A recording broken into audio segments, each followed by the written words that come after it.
Chers amis auditeurs de Radio Courtoisie, bonjour. Et pardonnez-moi d'avoir une voix un peu fêlée, mais c'est l'hiver, hein, vous en conviendrez.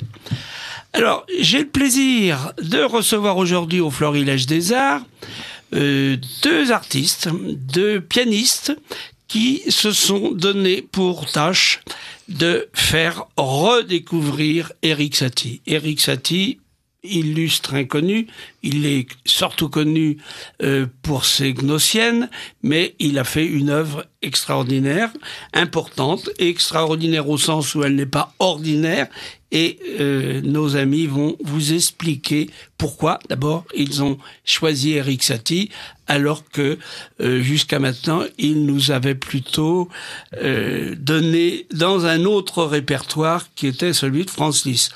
Alors, je ne sais pas si Liszt avait le même humour que Satie, j'en doute, parce que Satie, c'est quand même un cas exceptionnel. Moi, je connais bien Erik Satie pour l'avoir pratiqué, entre guillemets, pas pianiste, hein, je joue pas. Mais parce que quand j'ai fait l'exposition sur Diaghilev, on m'a prêté des lettres et des dessins, surtout, des dessins d'Erik Satie qui avaient été faits par Cocteau. Alors, nous allons faire la fête avec, bien sûr, Erik Satie. Je sais pas s'il faisait beaucoup la fête. Vous qui connaissez bien son avis, il a fréquenté énormément le milieu artistique de son côté, mais il avait un tempérament un peu bizarre. Peut-être que ça lui valait de ses ancêtres écossais, on ne sait pas. Il n'était pas radin, il était fauché. Et quand il avait de l'argent, il le dépensait au point d'acheter 10 costumes de la même couleur. Alors on devait se dire, il est toujours habillé pareil, le bougre. Ben non, c'est parce que il avait des problèmes de choix, sans doute, et il achetait 10 costumes jaunes ou 10 costumes gris. Pareil pour les parapluies, hein, je ne vous coupe pas, exactement. Oui, bon, les parapluies. À l'époque, les parapluies d'hommes, ça devait pas être très diversifié. Il quittait jamais ses parapluies, il dormait même avec. Hein. Il avait quand même 50 chez lui, ça c'est clair. Pardon ? Il adorait les parapluies, il en a collectionné plein. Ben, c'est un original et il le montre dans sa musique. Absolument. Hein. Surtout avec ses titres provocateurs, hein, en fait. Hein. Eh ben, vous allez nous parler de ça, vous allez nous dire ce que vous avez choisi comme musique. Je n'avais que l'embarras du choix, parce que tout est beau chez Satie. Ici, on entend souvent sur les ondes de Radio Courtoisie les Gnossiennes ou les pièces en forme de poire. Mais bon, vous allez nous bien, là, j'ai choisi quelques musiques très connues aussi, entre autres, et puis d'autres à découvrir. Et pour ouvrir eh bien, cette émission, eh bien, moi, j'ai choisi cette célèbre gymnopédie hein, qui a été composée en 1888. Chers collègues. Alors, oui, il faut penser que c'est une valse lente, d'une courbe admirable et d'une grâce esquisse. Alors là, on peut s'imaginer une promenade contemplative et surtout d'une simplicité envoûtante. Et oui, il recherchait la simplicité et pourtant il n'avait pas l'esprit simple. Il est né en pleine période symboliste et c'est la fin du symbolisme. Et moi, je l'aime d'autant plus que c'était un ami de Déodat Séverac. Et absolument. Un jour, Ornella Volta, vous connaissez certainement Ornella Volta. C'est elle qui est vraiment la référence même des écritures d'Erik Satie. Elle a beaucoup écrit, elle absolument. s'est beaucoup intéressée à Erik Satie. Elle me téléphone, me dit, j'ai une photo, on dit que c'est Erik Satie et Déodat Séverac en Espagne. Oui, parce qu'à un moment, elle a eu un procès, et je crois qu'avec un ami de Déodat d'ailleurs, et il était de Satie, non, de Dindy, et il est allé se réfugier en Espagne. La photo, hélas, m'a montré que ce n'était pas Erik Satie. Pour notre grande déception, c'était tout simplement Ricardo Vignès, et ça se passait à l'Érida. Et justement, il a dédié une pièce à Ricardo Vignès, hein, notamment. Ça ne m'étonne pas. Ricardo Vignès aussi était quand même un peu original, malgré son génial talent. De toute façon, le talent n'enlève pas l'originalité. Absolument. Et Erik Satie, eh ben, nous le connaissons par Montmartre, nous le connaissons par 10 000 petites facéties, et dont vous allez nous parler. Pourquoi vous avez choisi d'ailleurs tous les deux Erik Satie ?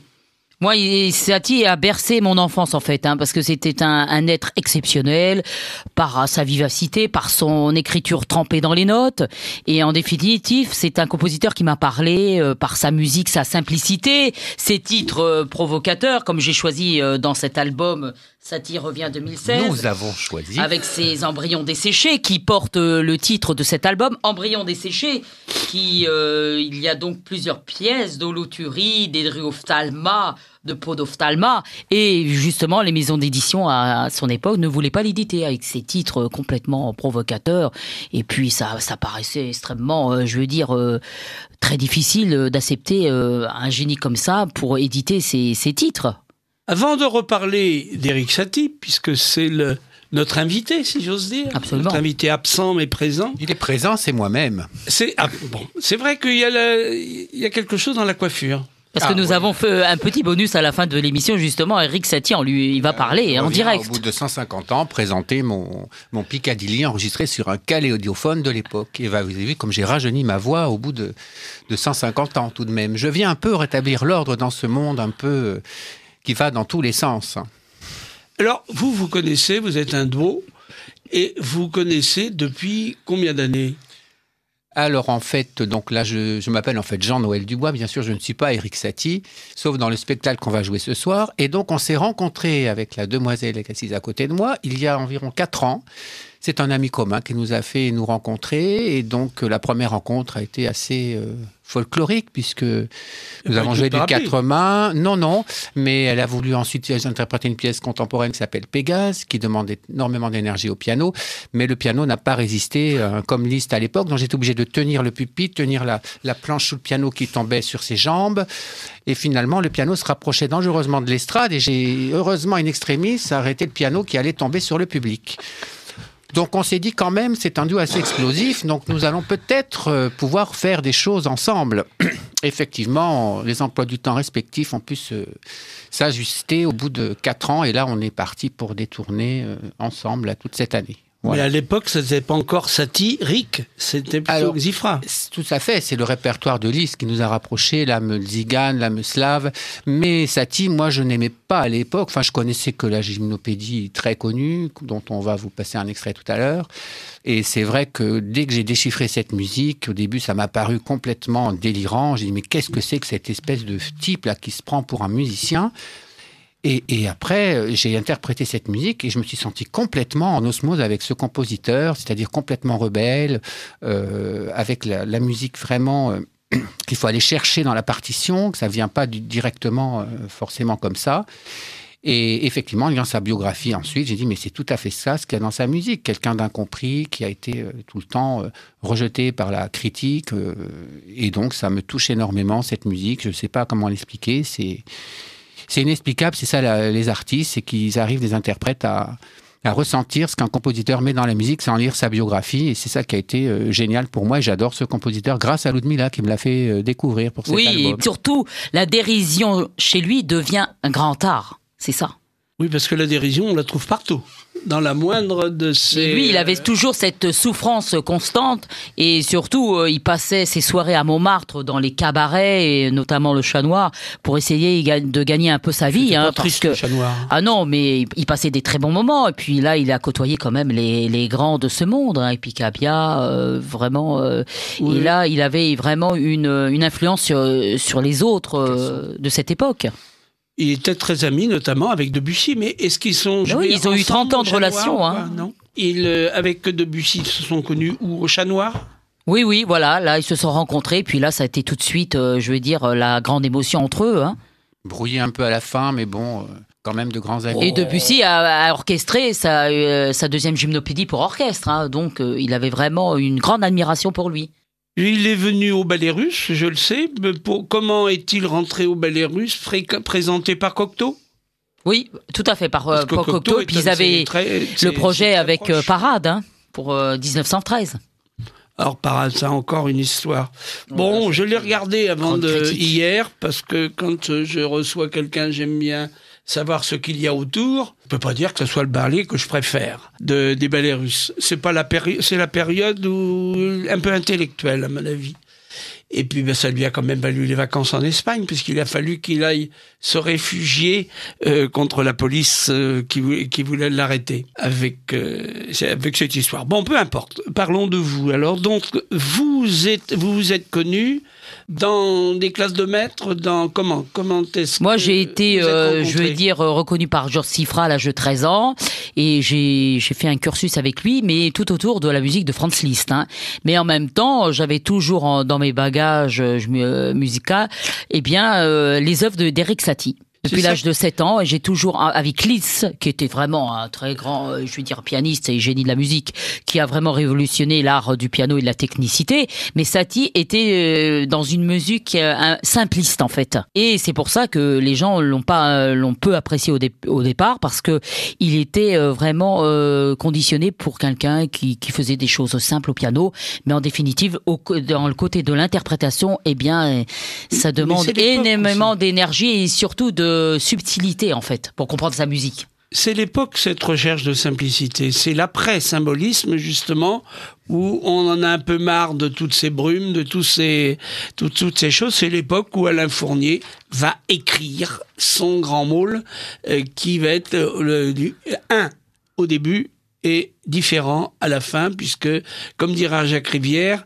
nous étions à une époque où nous n'avons pas vu que nous étions sur une barque et que pendant la nuit, cette barque s'est déplacée et nous n'étions plus dans le même registre. Alors avant qu'on écoute cette gymnopédie, donnez-nous 2 mots sur pourquoi vous avez choisi cette œuvre. C'est une œuvre extrêmement connue du grand public et puis elle est d'une simplicité envoûtante, comme je l'ai dit tout à l'heure. Il faut l'écouter pour vraiment s'en imprégner. Eh bien, écoutons donc Erik Satie, laquelle gymnopédie ? La numéro 1. La numéro 1, bien entendu, on commence par le début.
Alors, pourquoi vous avez choisi cette œuvre ? Elle est simple, un peu tristounette. Satie n'était pas triste, mélancolique peut-être plutôt.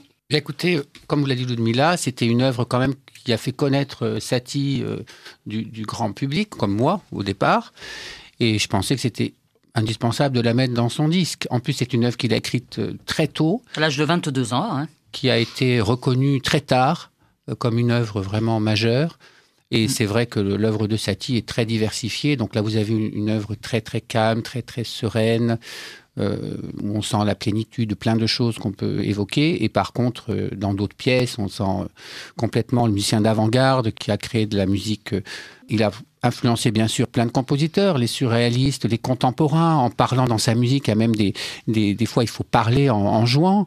Ça ne s'est toujours pas osé faire en public parce que les interprètes sont très déroutés par ces textes. Il faut dire, par exemple, dans La sévère réprimande, nous-mêmes, on ne l'a pas fait. Il y avait des choses à dire dans le texte. Allez, avec conviction. Et il invective l'exécutant pendant qu'il joue lui-même. Ça demande quand même une prouesse instrumentale de pouvoir parler et jouer en même temps. Moi, en tant que pianiste, je le fais, moi. Oui, bien sûr, sur scène, mais pas dans un disque. Donc, mais bon, il a bien pris sa revanche à la fin du disque, puisqu'il vient perturber un petit peu les standards des CD actuels, en fait. Sa vie est amusante aussi. Bon, il naît à Honfleur, d'ailleurs sous la pluie. Je ne sais pas si je dois dire sous la pluie, parce que la seule fois que je suis allé, pas la seule fois, la première fois que je suis allé à Honfleur, je voulais voir justement le musée Éric Satie. Oh, il est extraordinaire. Et c'était le 1er mai. Tout était fermé. Ah, voilà. Qu'il aime tellement les parapluies, il est né sous la pluie. Il faut aller voir ce musée qui est extraordinaire. Ça se traduit vraiment son personnage et son côté vraiment secret aussi de sa vie intime. Mais c'est à cause de ses ancêtres écossais. Je pense, Ça explique un peu sa personnalité, parce que bon, au début, il est de religion anglicane. Oui, anglicane. Et bon, oui. il va changer pour venir au catholicisme. Il n'y a pas beaucoup d'efforts à faire pour passer de l'un à l'autre. Mais comme il n'y a pas beaucoup d'efforts à faire pour passer de la Normandie à Paris. Alors sa personnalité, vous savez que c'était justement personne alité, c'est-à-dire qui se couche. Vous savez qu'il avait un liron percé d'un trou pour le passage de sa tête. Voilà, ça, il a écrit dans Mémoire d'un amnésique, son domestique venait lui prendre sa température toutes les heures et lui en donner une autre. Et absolument, et puis moi je peux vous lire un petit extrait de la journée du musicien d'Éric Satie. Alors lisez. Un petit fragment. L'artiste doit régler sa vie. Voici l'horaire précis de mes actes journaliers. Mon lever à 7h18, inspiré de 10h23 à 11h47. Je déjeune à 12h11 et quitte la table à 12h14. Je ne mange que des aliments blancs, des œufs, du sucre, des os râpés, de la graisse d'animaux morts, du veau, du sel, des noix de coco, du poulet cuit dans de l'eau blanche, des moisissures de fruits, du riz, des navets, du boudin camphré, des pâtes, du fromage blanc, de la salade de coton et de certains poissons sans la peau. Toutes les heures, un domestique prend ma température et m'en donne une autre. Je ne dors que d'un œil. Mon sommeil est très dur. Mon lit est rond, percé d'un trou pour le passage de la tête. Mon médecin m'a toujours dit de fumer. Il ajoute à ses conseils: fumez, mon ami, sans cela, un autre fumera à votre place. C'est tout à fait l'esprit d'Éric Satie, bien entendu. Toujours dans la provocation. Mais, quand on a découvert son appartement, le lit n'était pas rond, c'était un peu plus simple. Ça, C'était un capharnaüm. Alors, son fameux hôtel particulier... De 15 mètres carrés. Il faisait en fait 15 mètres carrés. C'était des immondices de 20 cm, avec aucun passage pour rentrer. Je crois que la concierge s'est évanouie d'horreur. Et on a découvert ça, malheureusement, à sa mort. Ses proches ont vu ça, qui vivait dans le dénuement le plus total. Un grand artiste de cet acabit, c'était quand même très triste. Et c'est pour ça qu'il a créé une œuvre, chose avec vue à gauche et à droite, parce qu'il voulait faire rentrer personne chez lui. Oui, ça, on le comprend. Donc avant de rentrer chez lui, il regardait à droite et à gauche. Et pour rentrer chez lui... Il avait 2 pianos. Alors 2 pianos attachés l'un à l'autre. Avec des ficelles, effectivement, qui rafistolaient. Et pour rentrer chez lui, il devait faire 15 km, je crois, Arcueil, Montmartre. Tous les jours à pied, parce qu'il n'avait pas de quoi de se payer un ticket. Et il rafistolait aussi ses chaussures. Enfin, c'était le personnage. C'était la misère totale. Il est venu dans un temps trop vieux, en étant trop jeune, en fait. Oui, c'était aussi son tempérament. Oui, voilà. Parce que quand il avait de l'argent, il s'est empressé de le dépenser. Vous me direz, l'argent, c'est fait pour ça. Bon. C'est pas après qu'on en profite. Il a dit, je suis venu trop jeune dans un temps trop vieux. Voilà, c'est ça. La formule. Et alors, entre ces 2 pianos, on a découvert des partitions. Il y a, je crois, je ne sais plus laquelle est-ce qui a été découvert et qu'on a monté justement au ballet. Je ne sais plus si c'est les ballets russes ou les autres, les ballets suédois. C'était peut-être la valse-ballet auquel il fait référence. Non, je ne sais pas. Non, je ne me souviens plus. J'aurais fallu ça reste un mystère. Un livre. Oui, ça reste un mystère. Pourtant, j'ai beaucoup lu de Satie, tous les derniers ouvrages. Mais ça reste un mystère, en fait. Notamment un très beau livre, et on ne pourrait pas le citer, parce que je ne sais plus le nom de... Je l'ai écrit d'ailleurs à cet écrivain. C'était vraiment très, très, très, très bien écrit, ce livre. Tu ne l'as pas sous les yeux, non? Puisque vous avez lu certainement beaucoup de choses sur Éric Satie, qu'est-ce que vous pouvez conseiller à nos auditeurs? Eh bien, le gros livre sur Éric Satie d'Armengaud. Je trouve que ce livre qui fait à peu près... Armengaud ? Oui, qui fait à peu près 800 pages. Tout est dit sur Satie. Bon, il est assez difficile en lecture, mais on apprend beaucoup de choses en fait. Hein. Mais surtout pour ceux qui sont bien avancés au niveau de la musicologie. Et surtout, il parle beaucoup de l'orchestration, de la composition, de l'harmonie de ses œuvres, beaucoup plus avec de la précision en fait. Hein. Et est-ce Cornelia Volta a écrit quelque chose ?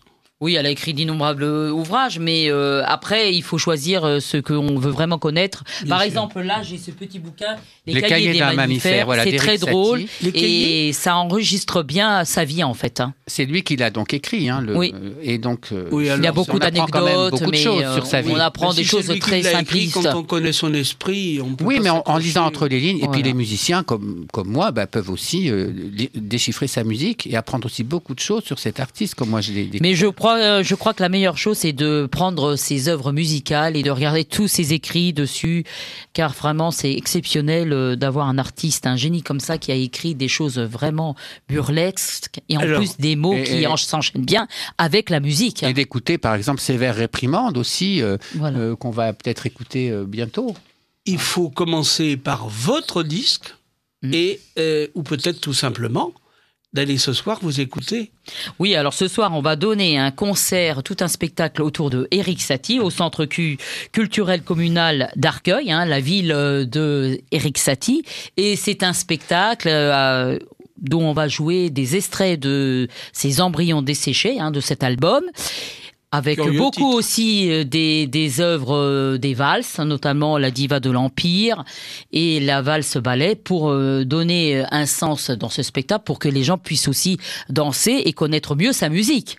La diva de l'Empire, quand je l'ai écoutée, je ne pensais pas que ça pouvait être Erik Satie. C'était vraiment, ça ne ressemble pas aux gymnopédies et autres. Et je l'ai tellement entendu chez des chanteurs toulousains que... Je vais rajouter juste un petit mot sur cette mélodie qui est une des plus belles réussites de Satie dans le genre café-concert.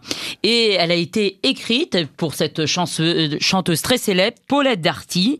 C'était la reine de la valse lente à cette époque-là. Et ça servait aussi pour l'intermezzo américain dans la revue Dévidons la bobine, produite par Dominique Bonneau. Dévidons la bobine, c'est un titre très sérieux, bien entendu. Alors, revenons à votre disque, parce qu'à force de vouloir attendre, l'émission se passera avant qu'on ne l'ait recommandé. Il vaudra mieux rappeler 2 fois, parce que les gens n'ont jamais le crayon sous la main quand ils entendent quelqu'un. C'est mon cas la plupart du temps. Donc, ce disque, présentez-le à nos auditeurs, à vos auditeurs. Alors, ce disque donc a été enregistré à l'initiative de Ludmilla, qui m'a demandé de jouer des pièces à 4 mains. Il est donc labellisé par le label Triton, un des derniers labels français indépendants. Voilà, il est en vente dans les FNAC, un beau cadeau de Noël, à écouter sur les sites et les plateformes. Voilà, moi je pense que c'est un très bel... Alors, qu'est-ce qu'il y a sur ce disque ? Alors, on joue donc l'intégralité des gnossiennes, c'est-à-dire il y en a 7. 7 gnossiennes, oui, il y en a 7. La 7e a été d'ailleurs retranscrite après pour autre instrument, je ne sais plus, je l'ai entendu dans d'autres versions. Et il a même mis un autre titre à cette pièce, je crois. Mais donc, autour des 7 gnossiennes, on joue Embryon desséché en intégralité. C'est ce titre de l'album. Qui aurait dû être... Oui. Le titre de l'album aurait dû être Embryon desséché, mais on s'est dit quand même, je vois pas une maman acheter ce disque avec un enfant à côté. Donc, on a mis Satie 2016, le titre. Et Embryon desséché est en colimaçon avec les 7 gnossiennes. La belle excentrique que l'on joue aussi, c'est une œuvre à 4 mains qui représente vraiment les cabarets parisiens, enfin vraiment l'univers de Satie. Nous avons fait aussi un voyage à la belle époque avec ses esquisses et sketchs Montmartre 3, avec Gambade et notamment la diva de l'Empire, et surtout une œuvre très très peu jouée, je pense que c'est une des premières fois qu'elle a été enregistrée, c'est les 3 petites pièces montées de l'enfance de Pantagruel. Donc là on parle sur la marche de Cocagne, jeu de Gargantua, et surtout l'enfance encore de Pantagruel qu'on pourra bien sûr entendre dans ce disque. On voit que l'on baigne dans l'humour à la lecture des titres. C'est ce que j'ai voulu en fait. Je voulais donc attirer le public avec ces titres provocateurs et donc j'ai choisi vraiment des titres qui sont véritables préludes flasques pour un chien parce que Erik Satie adorait les chiens. C'était un musicien de génie, je le précise. Alors, qu'est-ce que vous nous avez choisi maintenant ? Bien, moi, je pense qu'on va choisir cette diva de l'Empire. Oui. La diva de l'Empire ? La diva de l'Empire. On va danser un petit peu. Vous avez vu avec notre technicien.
Bon, alors voilà cette belle et un peu belle excentrique en quelque sorte.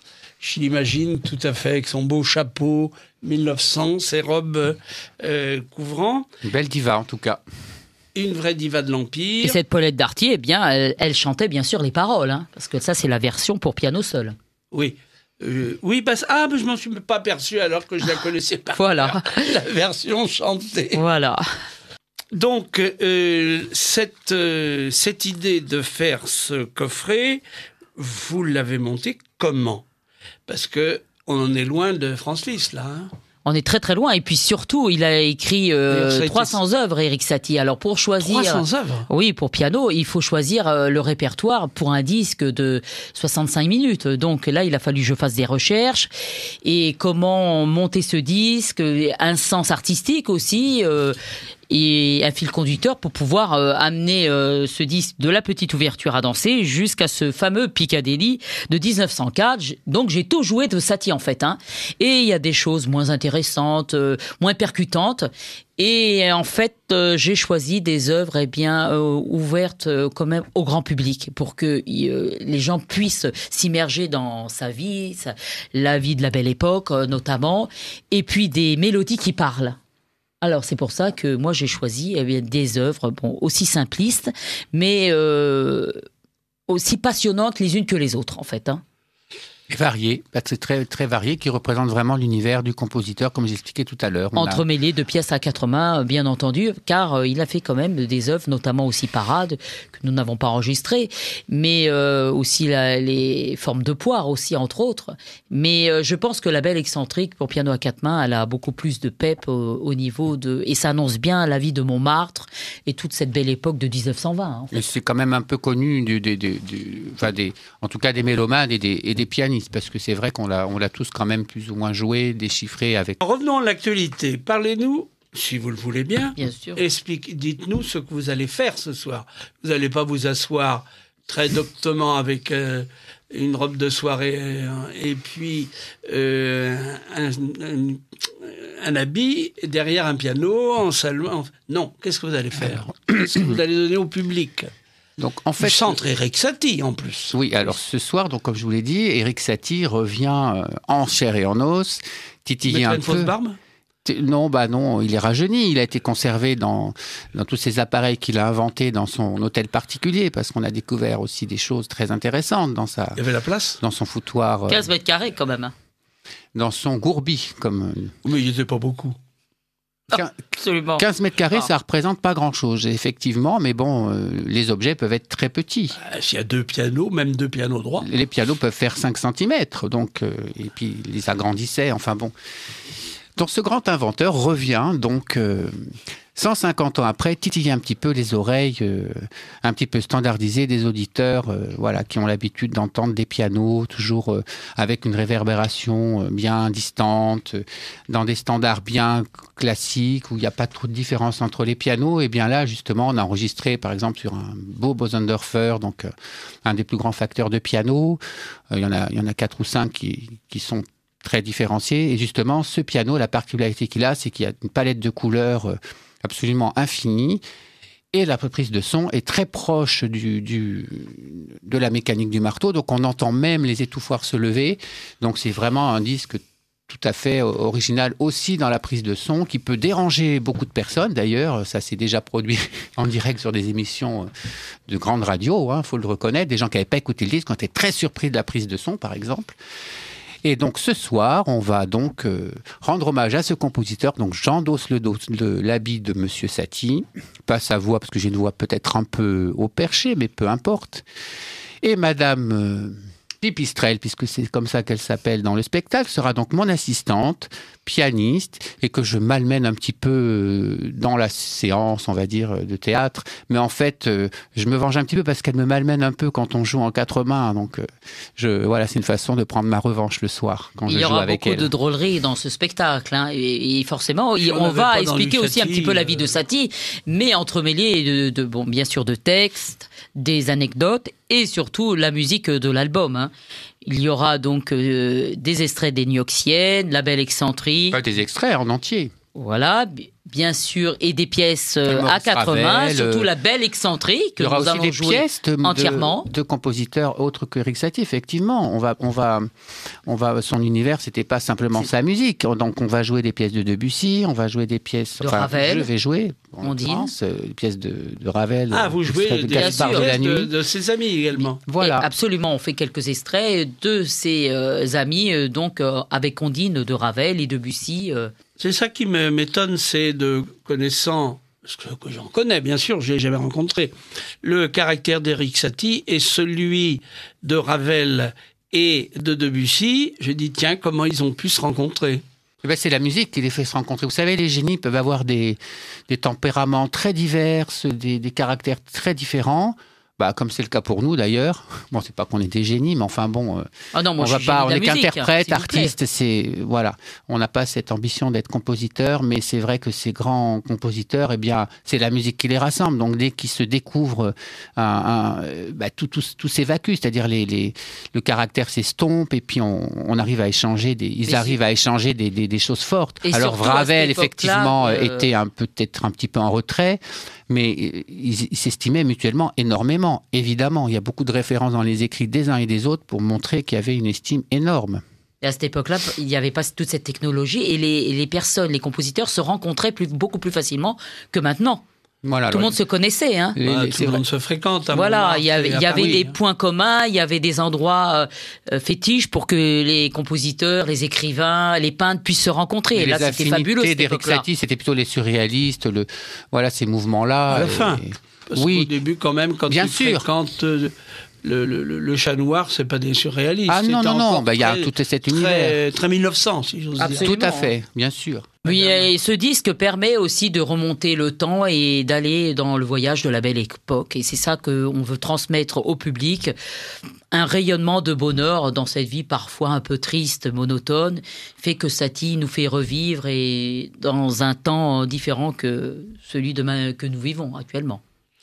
On pourrait peut-être aussi parler des préludes flasques que tu as, les véritables préludes flasques, Ludmilla, que tu as enregistrés. Alors oui, moi j'ai choisi cette sévère réprimande. Pourquoi les préludes flasques pour un chien? Parle-nous des préludes flasques, un petit peu, encore un titre étrange. C'est un Oui, parce titre que- qui étonne car Et deux fois, véritable, et pourquoi il prélude aimait ce côté flasque par rapport aussi à Dali dans ses montres flasques et aussi cet hommage à ses animaux, les chiens qu'il adorait Alors. particulièrement. Et cette toccata, eh bien, elle pouvait être servie dans la notation musicale en quarte et en quinte, brisée, et surtout dans le programme sur un lit d'octave. Alors, les musiciens sauront de quoi je parle.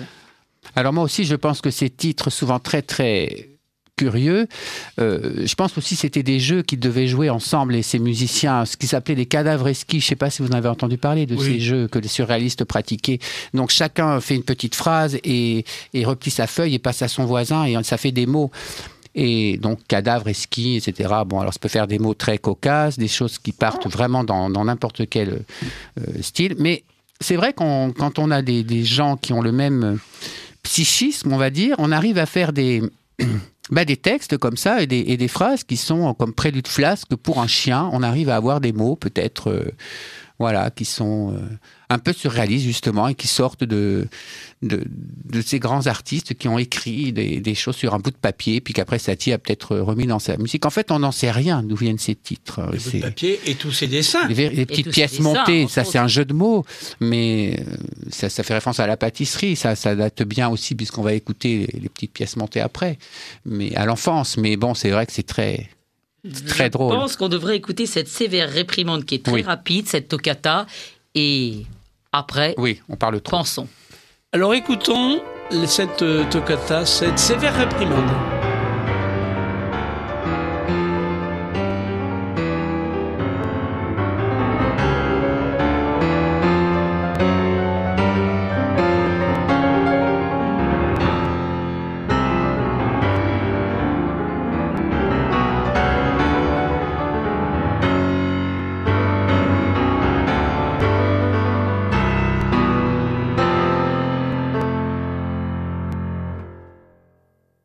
Oh bah ça va, la réprimande n'est pas trop longue. Il peut commencer à faire autre chose. Il peut continuer à faire des bêtises. Mais elle est quand même violente, hein. Oui, bon bah une fessée, c'est toujours un peu étonnant. Ce qui me surprend chez Satie, je sais que l'époque est surprenante. C'est son passage dans la spiritualité et dans une spiritualité qui n'est pas très sérieuse non plus. C'est celle du La Rose de Croix. la Rose-Croix, c'est ça, avec Debussy. Alors, moi, je vois toujours Debussy très sévère, très moins Ravel, Dieu merci. Et comment peuvent-ils tous les deux, vous me direz, oui, le Chat Noir, d'accord, le Chat Noir. C'est ce qui les a, influencés avec cette rencontre, le Chat Noir. Dans mon livre sur Déodat, je parle beaucoup du mouvement de Montmartre parce qu'ils sont toute une équipe à vivre sur Montmartre. Et c'est là où il y a les Apaches. Et pourtant, oui, il y a Ravel dans les Apaches. Et on ne s'attend pas de ce monsieur si bien habillé. Comme Satie, je crois, était bien habillé, non? Toujours très bien Il habillé. était fils de tailleur. Absolument, fils de tailleur, et avec ses 7 costumes identiques, toujours Et son parapluie. bien repassés, et toujours élégamment habillés. Donc, il faisait quand même une mauvaise image. Je veux dire, les gens pensaient qu'il était très riche. Mais non, ça faussait vraiment son image. Pour moi, En ça fait un vérité. peu gag quand même. Son comportement, c'est 7 costumes identiques. Qu'est-ce qu'il avait à plaire bon, ça, c'est un jeu. Il n'y a pas de doute. Non, je pense pas que ce soit un jeu. Je pense que c'était quelqu'un qui était quand même très incompris en tout cas des critiques musicaux de Surtout l'époque. M. Poueg. Hein. Surtout ce fameux Monsieur Poueg qui lui écrivait des critiques absolument détestables. Et comme Satie n'était pas quand même un grand... Il n'avait pas l'art de la plume assez acerbé, donc il se défendait souvent très maladroitement. D'ailleurs, on pourrait lire enfin, je vais quand même vous le dire de mémoire, il lui répondait par des lettres, par exemple, il disait « Vilain cul, vous n'êtes qu'un cul sans musique, etc. » Et... comme on a bien fait de vous foutre à la porte du journal, etc., etc. Et donc, forcément, il avait des plaintes qui allaient en justice. Il a même fait de la prison. Pas longtemps, mais... Et donc, cette façon de se démarquer, c'était de dire, non, je suis quelqu'un de regarder, je suis bien habillé, je suis quelqu'un qu'on admire. Respectueux. Respectueux, voilà.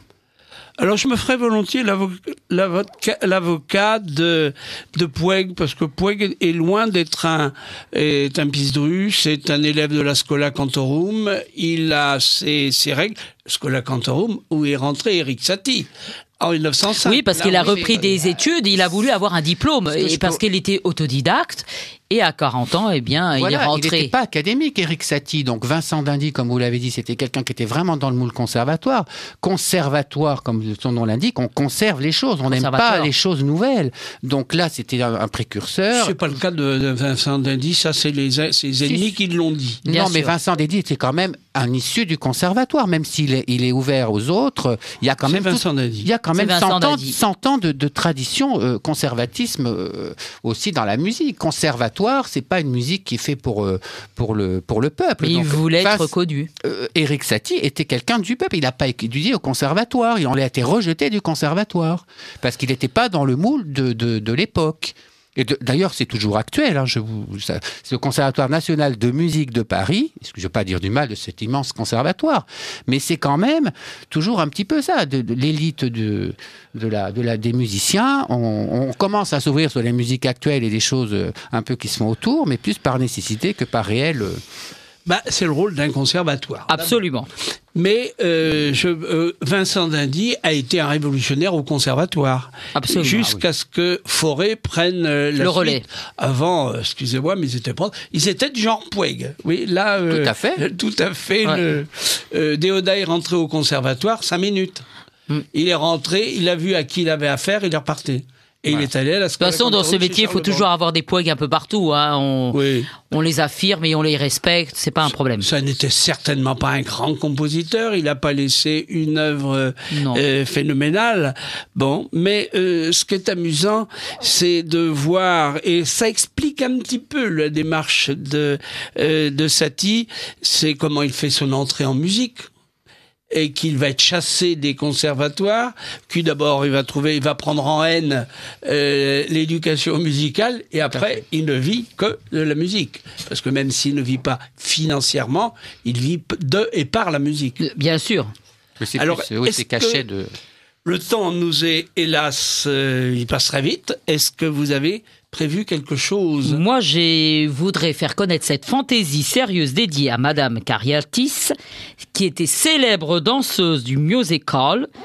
Et Satie a repris donc le thème de ce cancan grand mondain que nous allons écouter de 1920, de ses propres mélodies inédites, Légende californienne.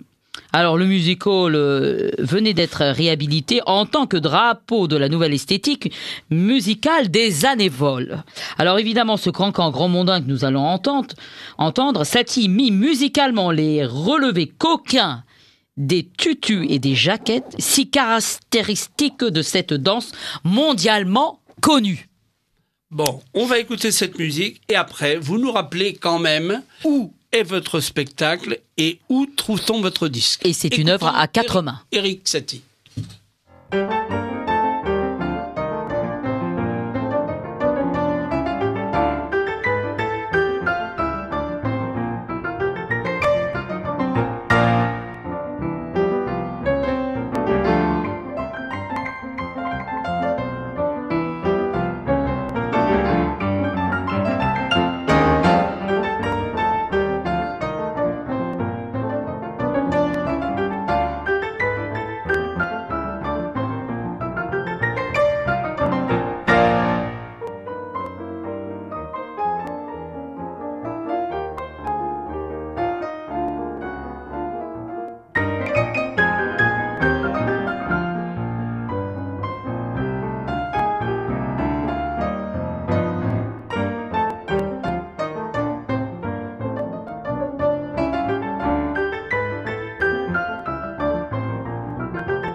Voilà, eh bien écoutez, voilà encore un petit exemple de la musique d'Éric Satie, qui est bien lui. Hein, d'abord, il n'y a pas que là. On a commencé par une pièce un peu neurasthénique, et là, on voit que ça n'est pas le cas. Mais sa vie est trop compliquée et racontée. Tout le monde a Internet, tout le monde peut regarder sur Wikipédia, trouvera sa vie. Mais où peut-on trouver votre disque? Et parlez-nous de votre spectacle, où il est, comment on s'y rend, et faites votre publicité. Alors d'abord, on peut trouver ce disque dans toutes les FNAC de France, bien entendu, et surtout, on peut le commander bien sur mon site internet, que je vais vous citer tout de suite, voilà. www.ludmila, LUDMI2LA, GUILMAULT.com. Alors là, vous pouvez faire www.ludmila-guillemot.com. Alors, vous pouvez faire vos achats de Noël, en commandant ce disque. Satie revient Embryon desséché 2016, et venir nous entendre ce soir à 18h au Centre culturel communal Centre Marius Sidrobre à 18h. Et c'est le RER Arcueil-Cachan. Et c'est à 5 minutes à pied. Et après ce spectacle, il y aura une dédicace de cet album avec moi et Jean-Noël Dubois en duo. Bon alors, je pense qu'on peut finir l'émission en écoutant Éric Satie lui-même, donc qui va vous parler en direct. Et c'est le bonus de l'album par Éric Satie au piano. Tout le monde vous dira que je ne suis pas un musicien, c'est juste. Je suis un phonométrographe. Et d'ailleurs, grâce à mon kaléidophone enregistreur, je suis en mesure de vous faire entendre les Piccadilly de 1904, réalisé à Arcueil dans mon hôtel particulier.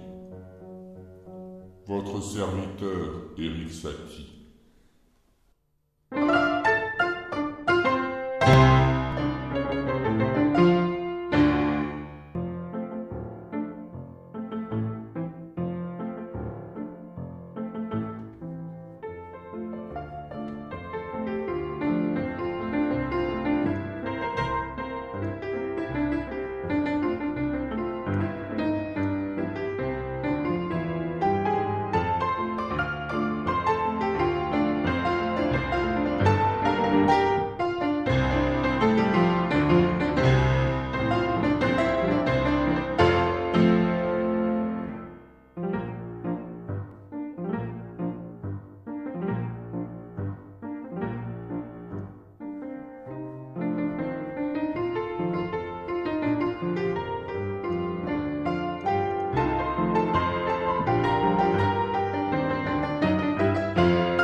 Voilà, écoutez, il ne nous reste plus qu'à vous remercier de nous avoir invités à votre émission très très intéressante, avec beaucoup de culture, et puis que nous reviendrons. J'espère que vous aurez beaucoup de monde ce soir. Et moi aussi, je vous remercie de nous avoir invités. On était extrêmement ravis. Et puis, on écoute et soutenir la radio Courtoisie, qui est une radio de la francophonie et très culturelle et intéressante parmi toutes les radios qui existent actuellement. Je pense que c'est l'une des meilleures. C'est la francophonie. Voilà.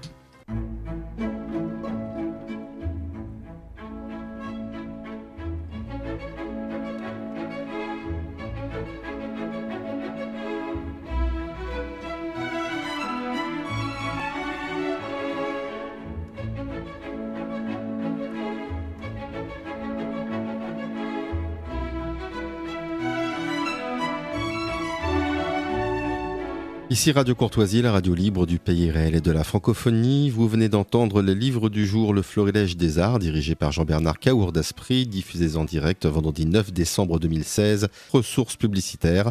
Radio Courtoisie ne vit que grâce à ses auditeurs.